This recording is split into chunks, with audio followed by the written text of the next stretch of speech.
एक बस के अंदर से लगातार एक लड़की के चीखने चिल्लाने की आवाज़ आ रही थी, लेकिन उसकी आवाज़ कोई सुन नहीं पा रहा था। बराबर में ही एक बस और खड़ी हुई है।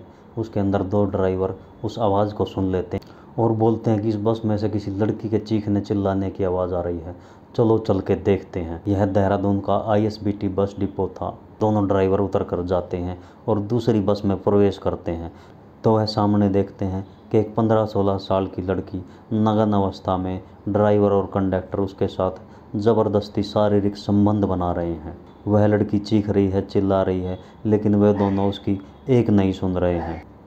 और हैरान कर देने वाली बात तो ये है कि ये दोनों ड्राइवर उस लड़की को बचाने की बजाय वहाँ जाकर बोलते हैं कि जो काम तुम कर रहे हो हम भी वही करना चाहते हैं। नमस्कार दोस्तों, कहानी की शुरुआत दिल्ली के ISBT बस डिपो से होती है। एक 15-16 साल की लड़की एक कंडक्टर से पूछती है कि पटियाला कौन सी बस जाएगी, मुझे पटियाला जाना है।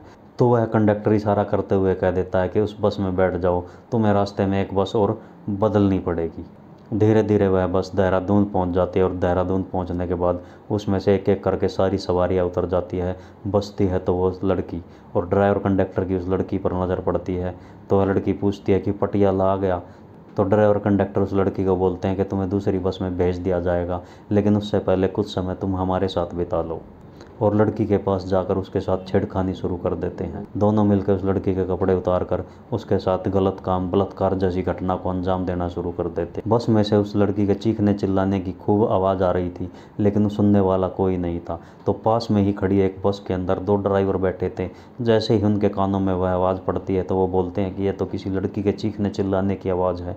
वो उतर कर उस बस में जाते हैं जहाँ से आवाज़ आ रही थी। तो वह सामने का दृश्य देखते हैं कि ड्राइवर और कंडक्टर एक लड़की के साथ नग्न अवस्था में शारीरिक संबंध बना रहे हैं। वो लड़की चीख रही है, चिल्ला रही है, बोल रही है कि मुझे जाने दो, लेकिन वह उसे नहीं छोड़ रहे हैं। ये दोनों ड्राइवर उस लड़की को बचाने की बजाय जाकर बोलते हैं कि हमें भी यही काम करना है जो तुम कर रहे हो, पहले तुम कर लो, उसके बाद हम करेंगे।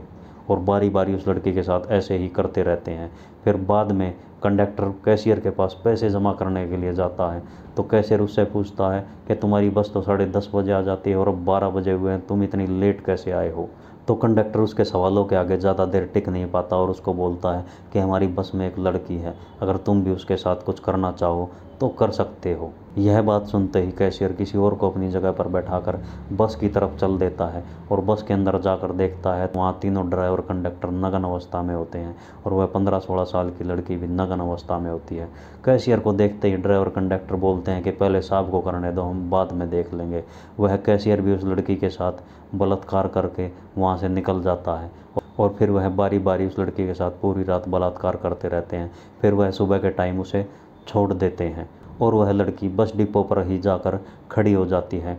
और वह कंडक्टर भी संदिग्ध अवस्था में उसके इर्द गिर्द घूम रहा था। उसको लग रहा था ये किसी को कुछ बता ना दे। तभी पास में ही खड़े गार्ड की नज़र उस लड़की पर पड़ती है। वह देखता है कि ये लड़की संदिग्ध सी लग रही है, कुछ परेशान सी लग रही है। तभी वह चाइल्ड वेलफेयर में कॉल कर देता है और उनको बताता है कि ऐसे ऐसे संदिग्ध अवस्था में एक लड़की बस डिपो पर खड़ी हो रही है और उसके पास ही एक आदमी भी बार बार संदिग्ध अवस्था में घूम रहा है। तभी चाइल्ड वेलफेयर वाले पुलिस के साथ बस डिपो पर पहुंच जाते हैं और लड़की से बातचीत करते हैं। लड़की उनको कुछ नहीं बता पाती है क्योंकि उसकी मानसिक स्थिति ठीक नहीं थी और रात के करीब से वह बहुत ही ज़्यादा डरी हुई थी। खासकर मर्दों को देखते ही तो वह बहुत ज़्यादा भयभीत हो रही थी। फिर उसको खाना खिलाया जाता है और फिर उससे महिला पुलिसकर्मी प्यार प्यार से बातचीत करते हैं, जो वह मांगती है उसको खाने को देते हैं। तो तीसरे दिन जाकर वह लड़की बताती है कि मेरे साथ गंदा काम हुआ है। फिर पुलिस जिस दिन सुबह वह लड़की मिली थी उस रात का CCTV फुटेज निकालती है और लड़की के पास घूम रहे उस आदमी का CCTV फुटेज निकालती है, उसकी फ़ोटो निकालती है, आसपास में पता करती है तो लोग बताते हैं कि एक बस कंडक्टर है। बस कंडक्टर को गिरफ्तार कर लिया जाता है और उससे सख्ती से पूछताछ की जाती है। तो वह पूरी कहानी बताता है कि ऐसे ऐसे हम इसको दिल्ली से बैठा कर लाए थे और यहाँ पर हम 5 लोगों ने मिलकर इसके साथ बलात्कार किया है। फिर उस बस कंडक्टर की निशानदेही पर पांचों ड्राइवर और कंडक्टरों को और कैशियर को गिरफ्तार कर लिया जाता है। उनमें से एक की उम्र 32 साल थी, दूसरे की उम्र 38 साल थी और एक की उम्र 36 साल थी और एक की उम्र 52 साल थी और एक की उम्र 57 साल थी। दो की उम्र तो उसके बाप की उम्र जितनी थी और बाकियों की उम्र उसके बड़े भाई जितनी थी, लेकिन उनको ज़रा भी शर्म नहीं आई। वह मानसिक स्थिति से पहले ही परेशान थी। उस लड़की के साथ इन्होंने ऐसा घिनौना कृत्य किया। लेडी ट्रेनी डॉक्टर का केस चारों तरफ गूंजा हुआ है। लोग परेशान हैं, हैरान हैं, लेकिन इन लोगों को ज़रा सा भी डर नहीं था जो रात के अंधेरे में इन्होंने ऐसे काले कारनामे को अंजाम दिया। पुलिस ने पांचों को गिरफ्तार करके जेल भेज दिया है। हमारा इस कहानी को सुनाने का उद्देश्य किसी का दिल दुखाना नहीं है। हमारा उद्देश्य है कि अपने बच्चों की देखभाल रखें, सावधान रहें, सतर्क रहें। इसी के साथ मुझे दीजिए इजाज़त। जय हिंद।